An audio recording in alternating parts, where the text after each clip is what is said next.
Ya, halo selamat malam. Masih bersama dengan podcast Radar Media Group. Malam ini kita kedatangan tamu istimewa dari Dinas Perhubungan Kota Tangerang Selatan, tepatnya Bapak Kabid Lalu Lintas Disub Tangerang Selatan, Bapak Topan. Selamat datang Bapak di podcast Radar Media Nasional. Terima kasih atas undangannya. Ya Pak, ngobrol santai kita. Kami ingin menanya sedikit program apa saja Pak yang sudah disusun khususnya dari yang Anda bidangin Pak, khususnya di bidang lalu lintas. Oke, untuk di bidang lalu lintas, di bidang kita Dinas Perhubungan Kota Tangerang Selatan, kaitan dengan tupoksi kita adalah salah satunya pemenuhan perlengkapan jalan. Di perlengkapan jalan itu ada pemenuhan marka jalan, rambu lalu lintas, ada traffic light, dan lain sebagainya terkait dengan perlengkapan kebutuhan jalan. Oke Pak, apakah prasarana lalu lintas di Tangsel perlengkapan seperti marka yang Bapak sebut tadi sudah cukup memadai, ataukah ada penambahan Pak? Oke. Untuk tahun yang sekarang di 2022 itu kita ambil contoh ya. Salah satunya di kita itu ruas jalan kota, karena fokusnya kita itu pemenuhan kebutuhan perlengkapan jalan di ruas jalan kota Kota Tangerang Selatan. Di kita itu kurang lebih ruas jalan kota jumlahnya 385.500 sekian kilometer persegi. Itu perlengkapan jalan kayak model contoh kita adakan marka jalan, rambu jalan, cuman hanya tahun ini itu kurang lebih 1.300. Jadi persentasenya itu ya sangat kecil lah dibandingkan dengan ruas jalan kota 385.500 km persegi yang cukup sangat panjang. Ya ini kembali lagi terkait dengan kebutuhan anggaran. Tapi yang kita laksanakan di tahun ini kurang lebih sekitar 1.250 km. Oke Pak, sebagai salah satu mencegah kemacetan untuk mengatur lalu pergerakan kendaraan di persimpangan jalan yang dipasang lampu merah, apakah ada penambahan lampu merah di Tangsel? Sampai saat ini apakah ada penambahan tersebut Pak? Iya, di kita salah satu pemenuhan perlengkapan jalan adalah fasilitas pengadaan lampu merah ya, atau traffic light. Di Kota Tangerang Selatan ini jumlah traffic light kurang lebih ada 8, dan itu pun juga salah satunya adalah pelimpahan dari Kabupaten Tangerang. Dari jumlah itu kita juga ada kategorinya yang memang sudah sangat harus kita perbaharui, karena memang itu dari zaman Kabupaten Tangerang. Dan ini tahun ini kita ada kajian untuk penempatan lampu merah di Simpang Duren. Simpang Duren Pak? Ya, tahun ini. Tahun ini ya? Hanya satu kita tahun ini untuk penambahan traffic light di Kampung Duren.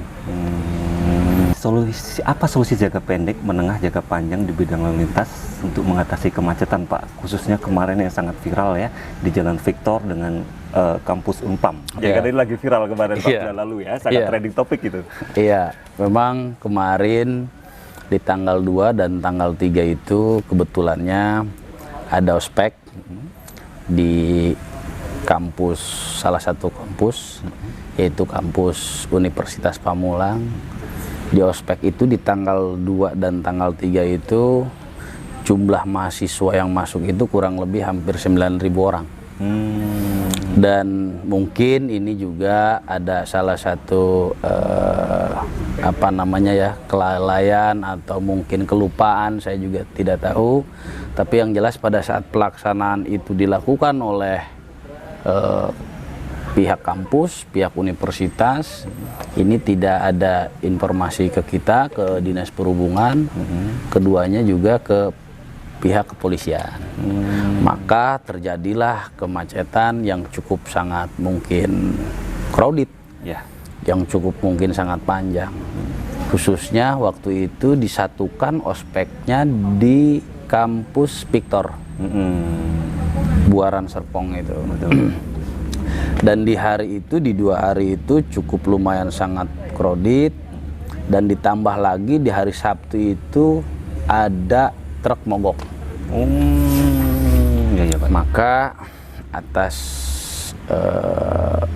pelaksanaan ospek tersebut menimbulkan mungkin cukup keresahan di masyarakat.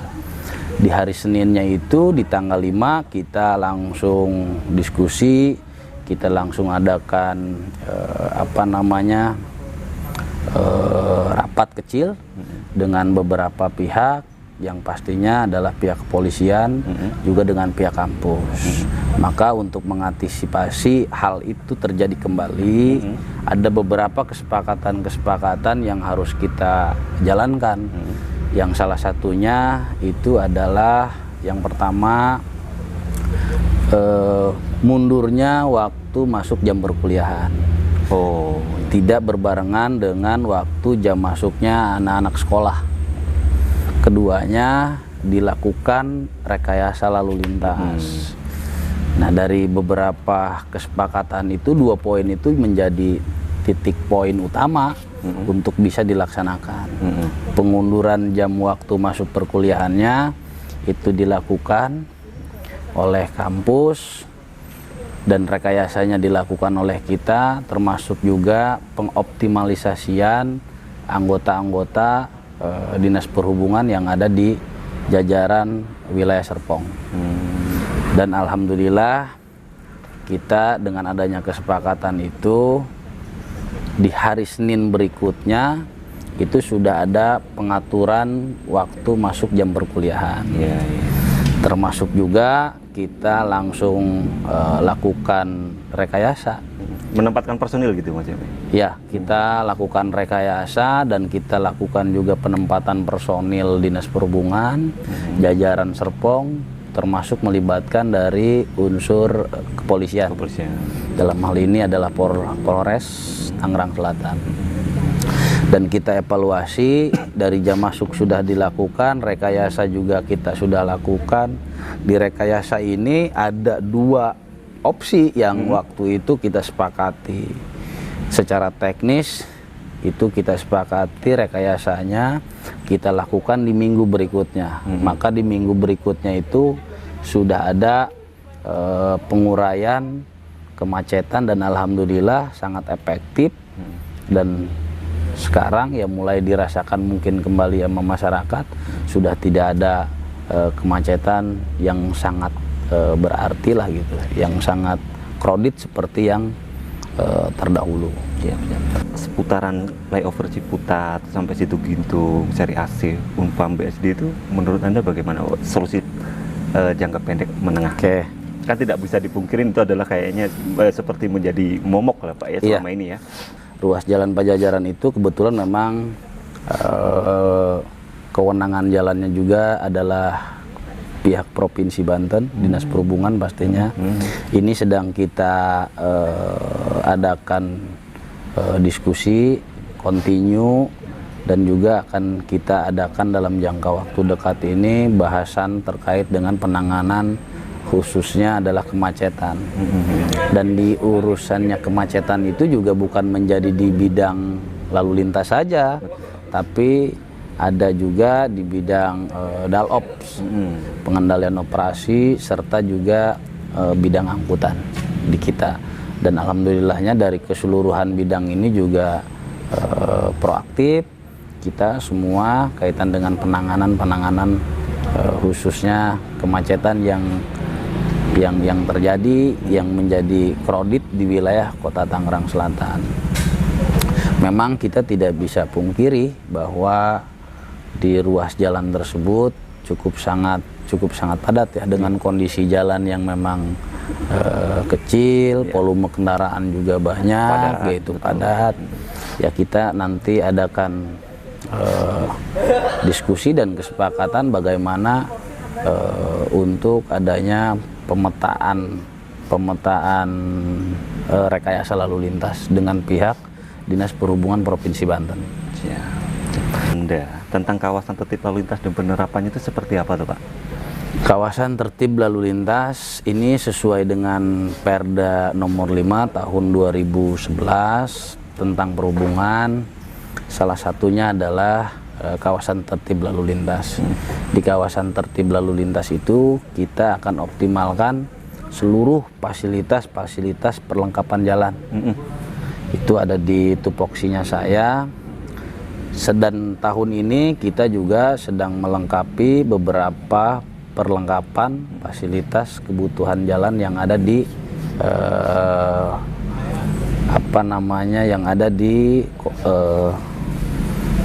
yang ada di KTL tersebut, di kawasan tertib lalu lintas tersebut.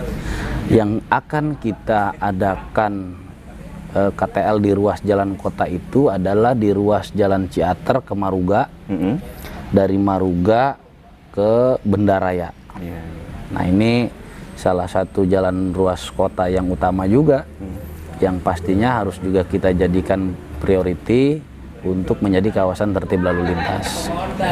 Dan di kawasan tertib lalu lintas ini juga kita pastinya akan nantinya ke depan melibatkan unsur kepolisian untuk penegakan hukum berlalu lintas. Tapi nanti setelahnya fasilitinya memang sudah kita lengkapi dan penuhi secara maksimal, maka kawasan tersebut akan menjadi kawasan tertib hukum juga berlalu lintas. Nah, mudah-mudahan nanti masyarakat juga bisa proaktif untuk mendukung program pemerintah Kota Tangerang Selatan khususnya. Oke Pak, terakhir Pak, apa himbauannya Pak untuk masyarakat Tangsel agar sama-sama tertib lalu lintas Pak? Karena salah satu budaya bangsa tertib tidaknya itu bisa dilihat dari berlalu lintas tadi Pak. Ya. Maju tidaknya suatu negeri katanya, bahasa seperti itu Pak, suatu daerah ya. Iya. Kota Tangerang Selatan itu kan mungkin dibilang kota berkembang ya. Tapi menurut saya kota yang sangat maju. Dan parameter kota maju itu adalah pertumbuhan ekonomi. Pada saat pertumbuhan ekonomi itu juga sudah mulai maju, tidak mungkin daerah tersebut sangat kecil kepadatan lalu lintas ya. Volume kendaraan pasti sangat padat. Betul. Ya ini pun juga harus juga menjadi konsentrasi kita dan beberapa unsur OPD juga untuk adanya ya misal pelebaran jalan yang ada di ruas-ruas jalan kota, jalan-jalan provinsi, sambil itu berjalan ya sambil kita juga